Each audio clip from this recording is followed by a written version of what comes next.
In SQL Server 2016, there are new two database roles in the SSIS DB catalog.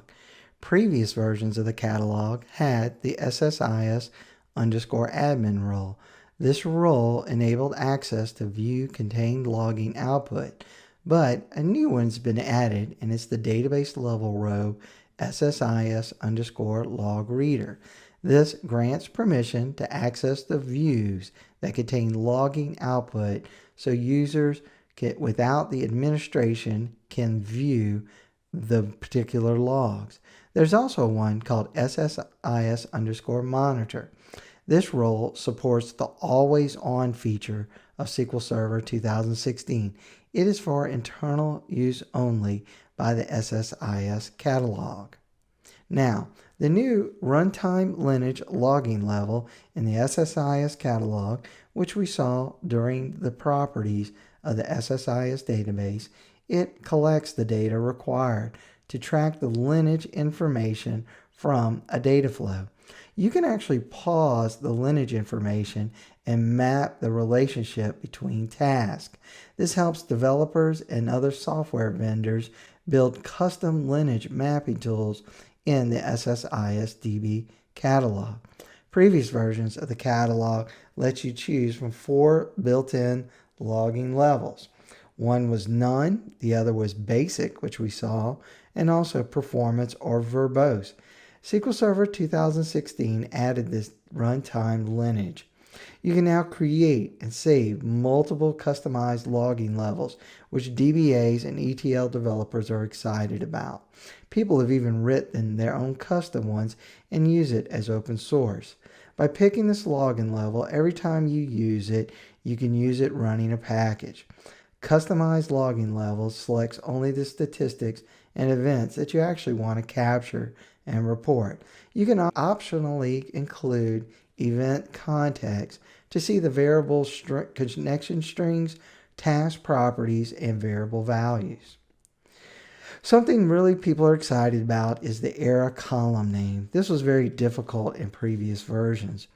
When you redirect rows in a data flow that contains era and you put it to some sort of output for the eras, it contained a numeric identifier for the column, but you never really get to see the actual name of the column. This was really frustrating. There are now in SQL Server 2016 several ways to find or display the name of the column which the error occurred. When you configure logging, you can select this diagnostic EX event for logging. The event writes a data flow column map to your log. You can then look up the column name in this map using the identifier captured by the error output. It's in the advanced editor, and you can see the column name for upstream columns. And you can also view the properties of input and output columns of the data flow component. To see the names of these columns in which the error occurred, you have to attach a data viewer to the error output. There's also a script component or custom data flow component. It's called Get Identification String by ID method, or the IDTS component metadata 100 interface. There's also support for server-wide default logging levels. These server properties under server logging level enable default server-wide logging levels. Picking one of the built-in logging levels, none, verbose, performance, runtime lineage, or basic, uses existing custom logging levels. Selecting the logging level to all packages deployed to the catalog. It also applies to steps run for a package in the SQL Server agent jobs. Dashboard reports are what I like to call canned reporting for the SQL Server Integration Services catalog. This starts with the main dashboard. This is accessible from the Integration Services Catalog folder in SQL Server Management Studio, or SSMS. You can actually drill down into the SSISDB folder first before you can get to this report. If you right-click and go to Reports and then Standard Reports, you will see the Integration Services dashboard. The picture on the right shows a picture of one package that has failed. Our dashboard shows failed, running, succeeded, and other jobs. It gives us a count. This dashboard is data from the last 24 hours. So you can see events that have happened in the last 24 hours without having to run any custom login, T-SQL, or reports. Isn't that nice? If a package is executed from right-clicking of a package from the SSIS DB catalog, there will be a prompt to display a report. Clicking yes will bring up the overview report. It's displayed in the status of running the package along with the details to see where the package flow is at the current time. There's also a view of detailed messages and performance comparing previous runs. You can see the links view messages and view performances on the picture on your right. Towards the bottom, you can see the 2 succeeded rows and what execution path it was in within the SSIS packages. Which brings us to errors. This debugging from a canned report is nice because you can see where an error happened and what error messages look like in detail. You can see the result, failed. You go to the right, you can see execution path, and you can actually click on that execution path to see more data. Errors get propagated up the flow, and the path of the error is displayed in these reports. The verbiage detail can be controlled through the properties of the SSIS DB catalog. What's really nice are these URL type links in current reports have drill down capabilities into the component like a data flow or a source or destination component. Then into the control you can view the source or lookup transformation. This is unbelievable. Describing this feature in SQL Server 2016 really excites ETL developers. Here's a demonstration of using some of the canned reports along with errors to debug with the logging enabled in the catalog.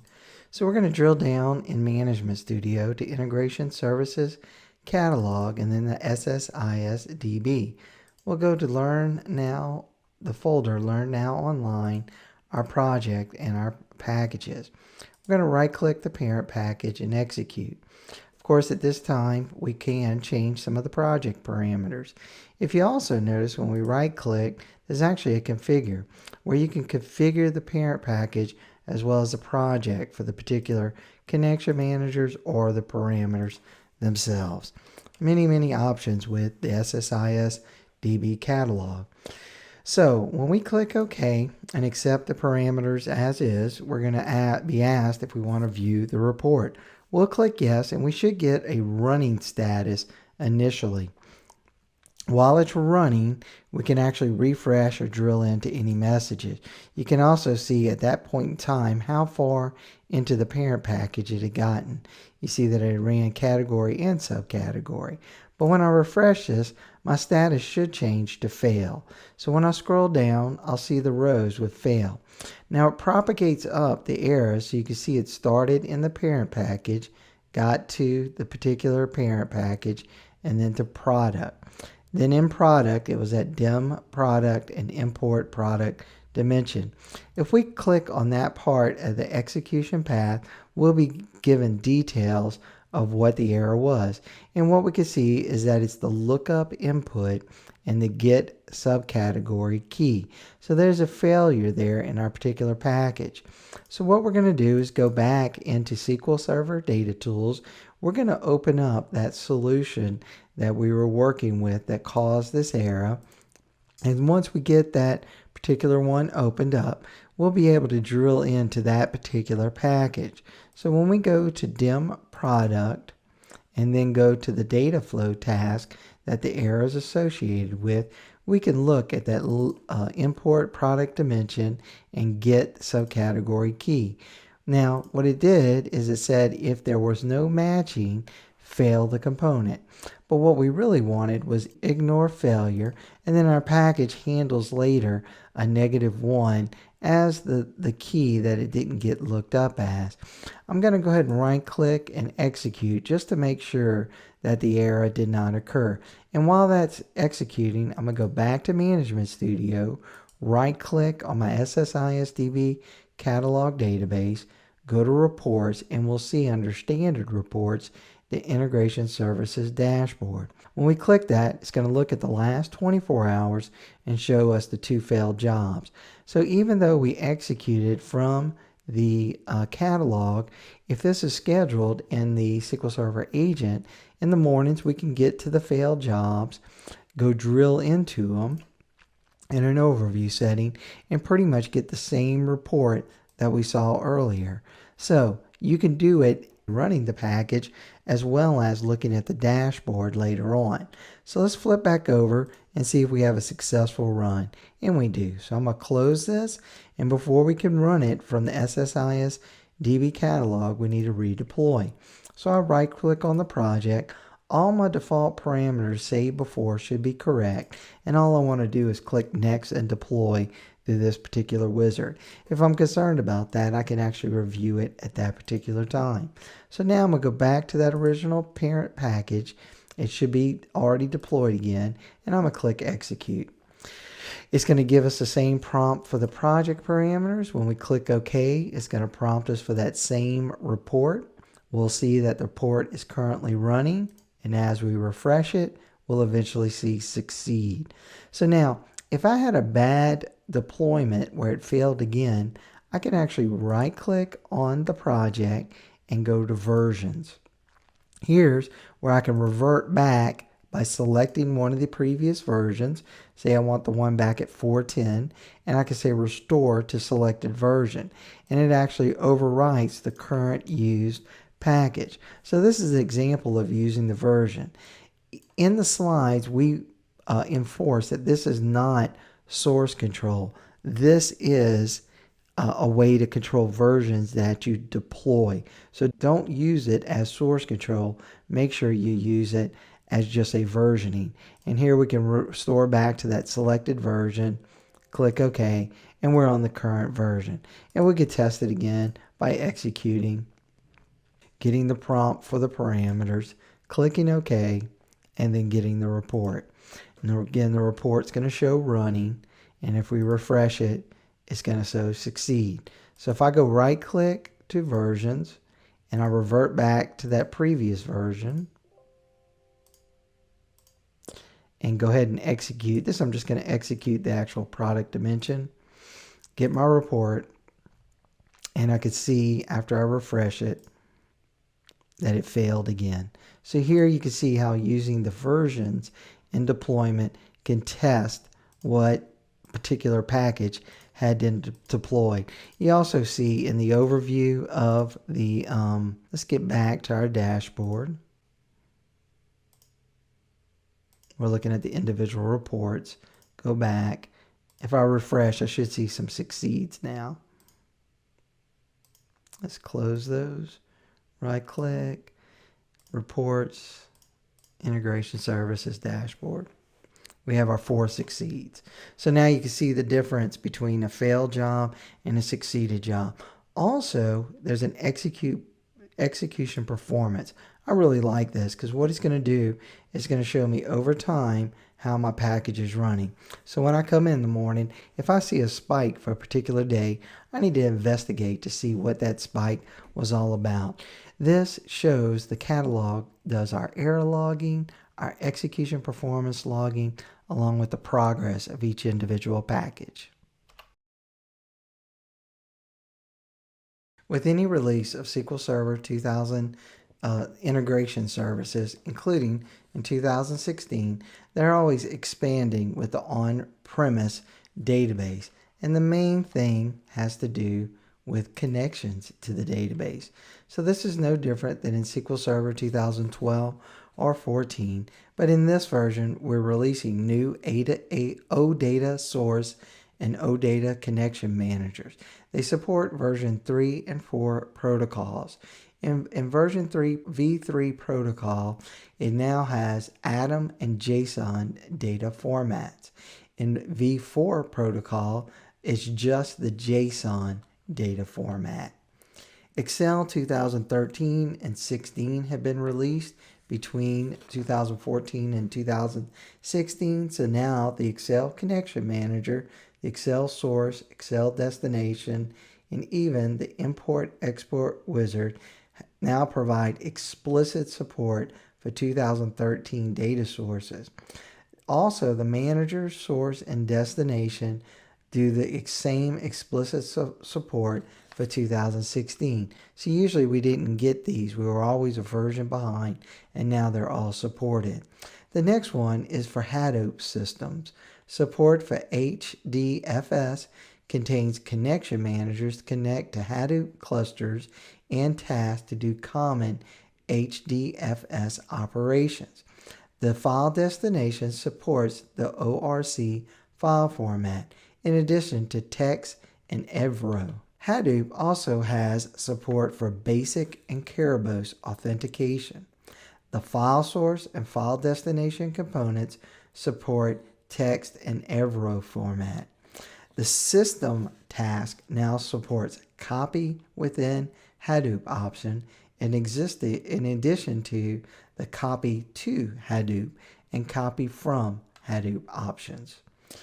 With SAP Data Warehouse of Oracle and Teradata, Microsoft Connector for these is now released as the SQL Server 2016 Feature Pack. So you need to do the Feature Pack in order to use these destination and source components for Oracle and Teradata within SQL Server integration services. The destination adapters are now available for loading data into PDW. This is now called Analytics Platform System. The PDW was created for parallel data warehousing processing. It also has the AU5 support. Support also is available for parallel data warehousing and integration services. This is a big deal with large systems. The main driver behind this is the cloud-first development. So these options have been inside of Azure for quite a while now and are being tested. Lastly, of course, is Azure Data Lake and the Azure SQL Data Warehouse. The latest version of the Azure Feature Pack includes a connection manager, source, and destination component to move data to and from Azure Data Lake Store, which is growing in popularity. The latest version of this feature pack includes the Azure SQL Data Warehouse upload task, and this is used for populating SQL Server Data Warehouse with data in the cloud. If you've followed along since the beginning of exploring SQL Server 2016, you'll know that SQL Server Management Studio and SQL Server Data Tools is its now own installation. There's a new feature now in SQL Server Data Tools, and all DBAs and developers are really excited. You can now use the SQL Server Integration Services Designer in Data Tools for Visual Studio 2015, and you're able to create, maintain, and run packages that not only target SQL Server 2016, but also supports 2014 and 2012. So when you go into the project properties and configuration properties, you'll see the deployment target version. This target version, server version, lets you select SQL Server 2016 or 14 or 12. This has been needed for a very, very long time because there's mass confusion on which SQL Server Data Tools you need to download and what shell Visual Studio you need. In the Solutions Explorer, you can see the right-clicking of the Integration Services project. When you select those properties, it opens the property pages for the project. Under the General tab of Configuration Properties, you select that target version and then choose which version of SQL Server you want to deploy to. Other enhancements to SQL Server integration services includes an upgrade wizard for the catalog. Now you can back up and restore a previous version of the catalog on a SQL Server 2016 instance.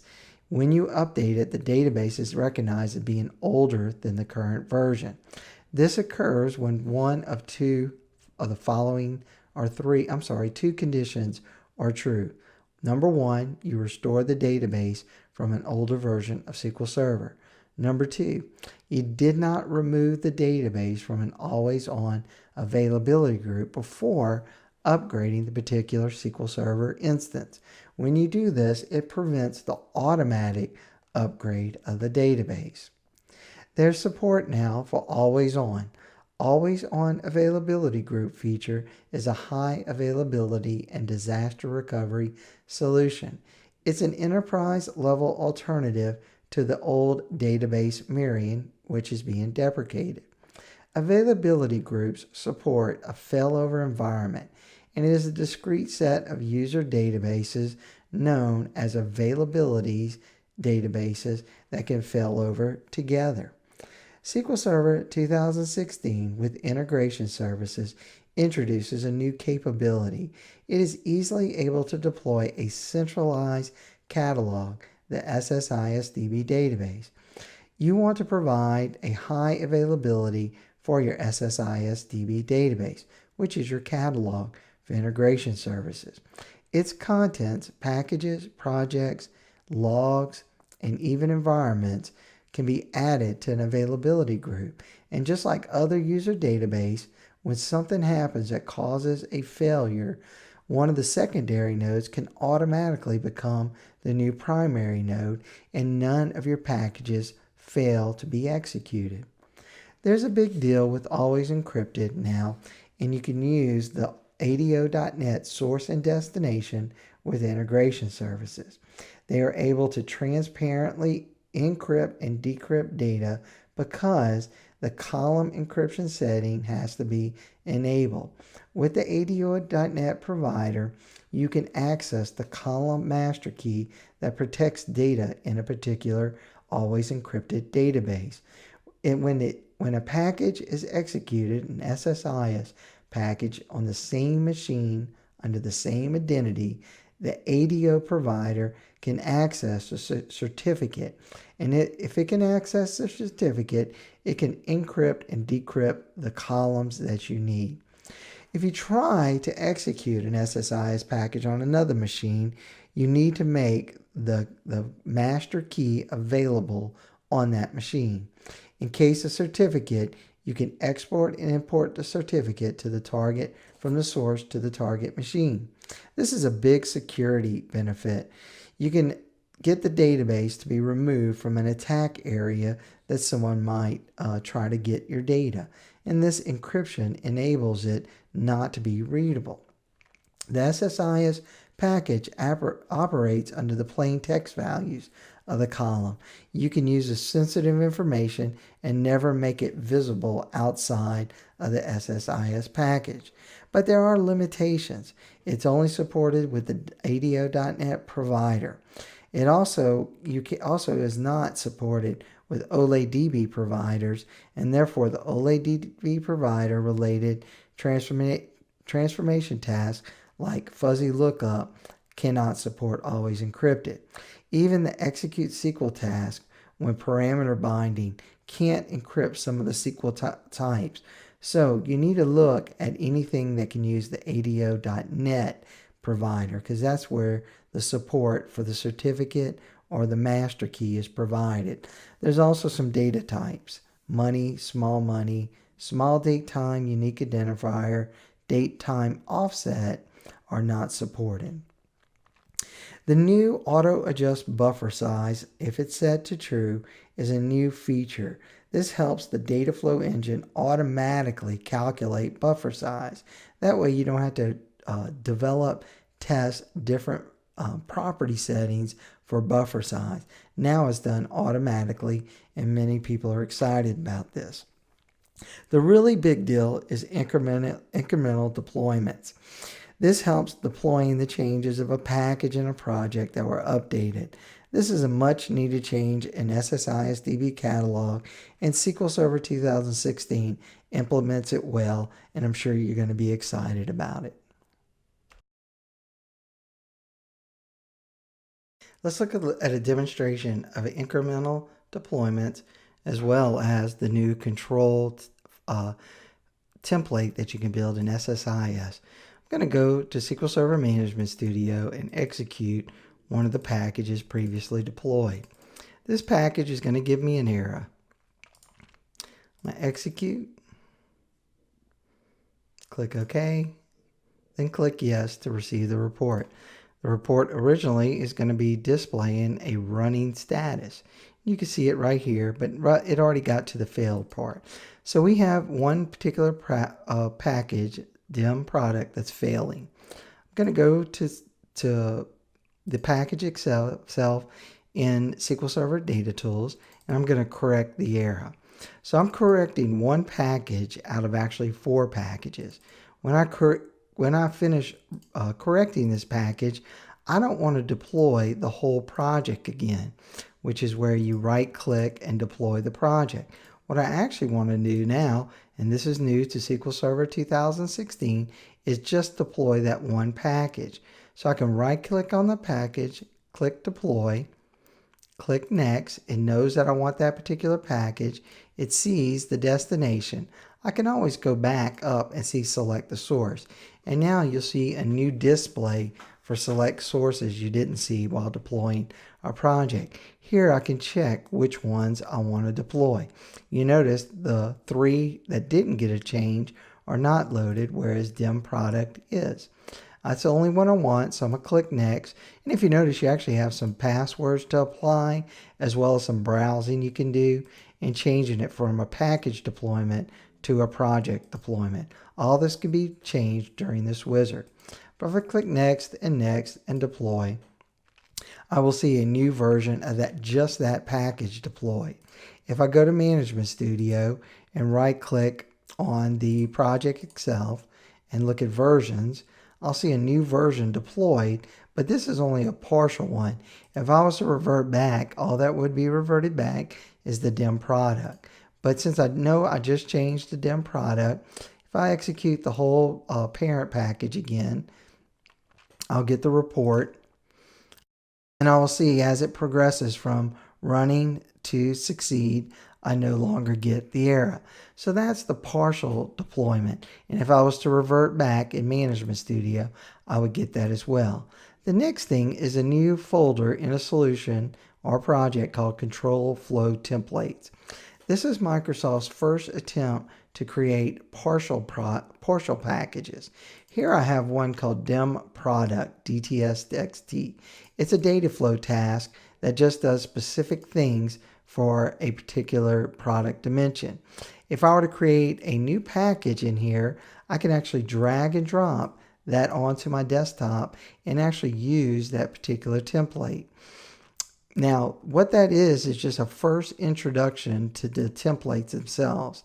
I'm sure in the future, more is going to be done to this. Now, as I dragged it from my toolbox, you'll see a new folder here called Control Flow Templates. Now, I can only use it once in a package and can't associate it with other things, but I can double click into it and see the property and variables of it and being able to change those specific things. Now, that is something new, Control Flow Templates, and I'm sure if you want to start playing with it, I would just do it in in a QA environment or in development and wait for SQL Server 2017, which has been renamed from vNext, to see a full implementation of Control Flow Templates.